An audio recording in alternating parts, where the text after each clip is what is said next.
Welcome to Pete and Hannah's Watch List. I'm your host, Pete Mitchell. I'm here with my great co-host, Hannah! Hello, people. Hannah, we're here for What's Next, the show where we help you figure out what to watch next. On today's show, Ghostbusters Frozen Empire, Wicked, Little Letters, and Immaculate. But before we begin, let us tell the viewers and the listeners what they should do. Pretty please leave a like and subscribe to the channel. Subscribe! And leave a comment down below any of your feedback and any of the movies you watched this week. Hit the notification button and you'll get great content like this one, including we interrupt regular programming. We looked at New Look. Yes. Starring the great Ben Mendelsohn. Oh, love that guy. Incredible actor. Love that guy. We also looked at Curb Your Enthusiasm and Regime, which had Hugh Grant in it. Pretty good. pretty good. But let's get on to today's show, Hen. Let's talk about Ghostbusters Frozen Empire. This is return to the franchise. It's Once again. yeah, it's after the events of Ghostbusters Afterlife, which was rejuvenated by Ivan Reitman's son, Jason Reitman. Yeah. And this one we get him. He co-wrote this movie, and we get they're back in New York. Yeah. And Ernie Hudson's character, great Ernie Hudson character. Yeah, Winston. Yeah. Has restarted the Ghostbusters, and the family of Egon Spangler has taken over. Reasons to see. This is, if you love Ghostbusters, this is just more Ghostbusters. It is completely, this film does fall in the lines. It's a cash grab, but not in a bad way. It actually is just like a solid movie here. Yeah. Like a solid Ghostbusters movie, but not a solid movie. It's kind of, it's like just playing by the numbers, and you're just loving being there, and it's funny, and it's a great like family movie, but it doesn't actually, like, Afterlife, you don't want to compare the two, but Afterlife try to reinvent, try to be something new, try to be like Stranger Things, but Ghostbusters, more on the Ghostbusters side. And now with this one, because they have the old and new cast in the same movie, trying to have storylines where there's a lot, but it's not bad. This movie is made for adults that are taking their kids to the movies, and they get a little bit of Venkman. Yeah, there's so much dad humor in this movie, and just I think that's why I enjoyed it. It's my type of humor. Yeah, there's like Paul Rudd's being like this like dad to the family, and he's trying really hard to. He's trying really hard in like a really funny Paul Rudd way, and it works. He quotes from the Ray Parker Jr. song "Ghostbusters," and that's probably one of the funniest bits of the movie. It's the funniest bit of the movie, and yeah. We also get the baddie from the first one, William Atherton. He's He was also the baddie in Die Hard 1 and Die Hard 2 as well, and so he reprises his role. Yeah, no, there was as just Walter Peck. There was so much like references, like even compared to the first movie, there was so much more references, heavy influence of like the first two movies. For sure, there was like a bit of the pink ooze from number 2 as well. Yeah, they were just it was. This was literally when you think about a reboot and how they just like plug in a lot of the nostalgia. This is the nostalgia. Okay, Hen, would you recommend this movie for people? Would you watch this movie for Ghostbusters people? Yeah. It's if you don't like Ghostbusters, this is just you're not gonna enjoy it because you know what? One thing that didn't work for me, Slimer. He's a little bit ugly now. Well, not only that, like he's Botox.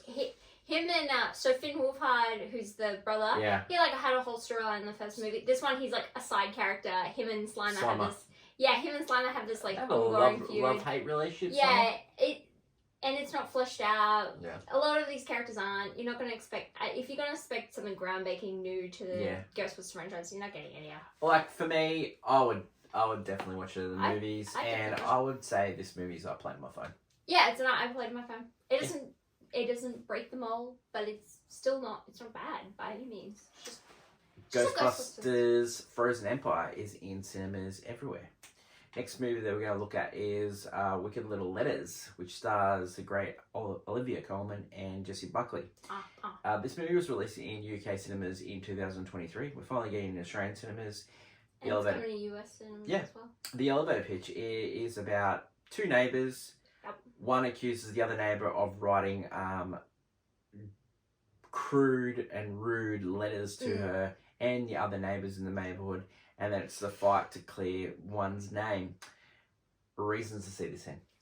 It's just like a really cute British comedy. I don't think it's an interesting story apparently, and like it's set in the early 1900s kind of era with after World War One. Yeah, World War One. Yeah. So it's like that early 1900s vibe, and I mean, all the women are very talented and doing a good, cute job, but yeah. I really love Jessie Buckley and Olivia Colman's relationship. That was my favourite part of the movie.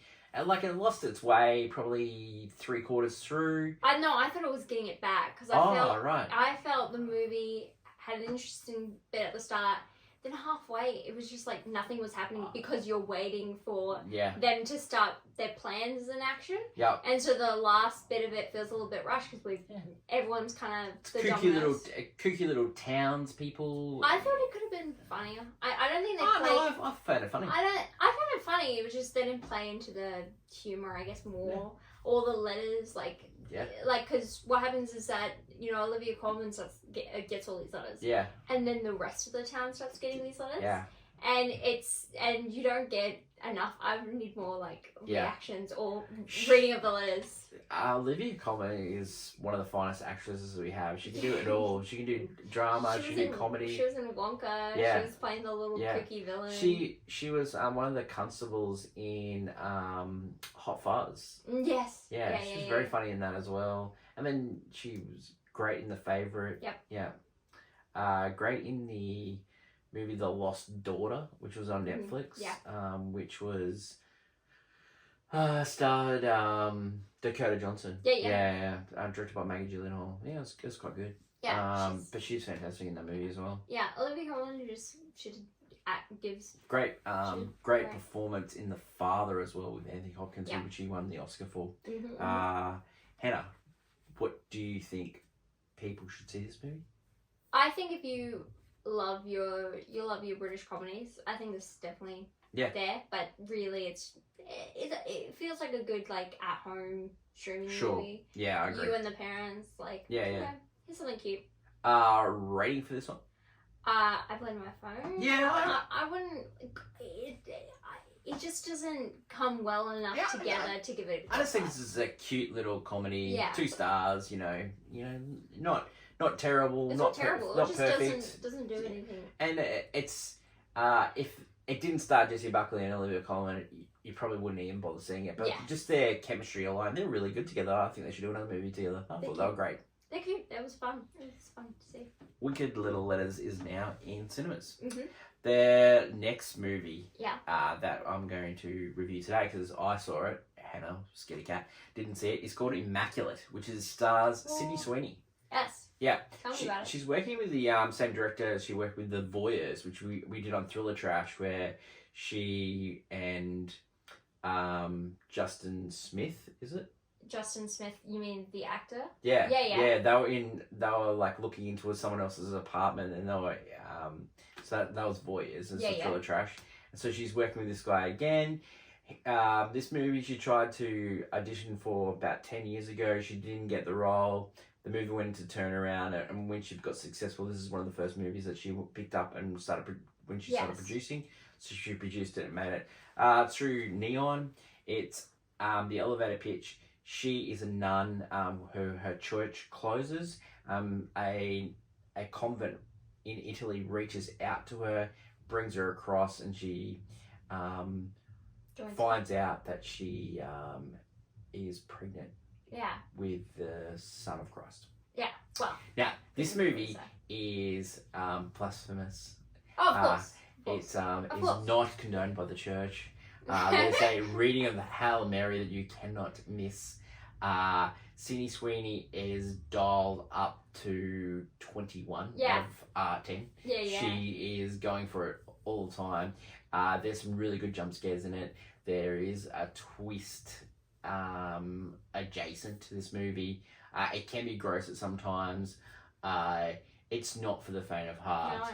No. It's for those horror thriller fans. This is definitely thriller trash.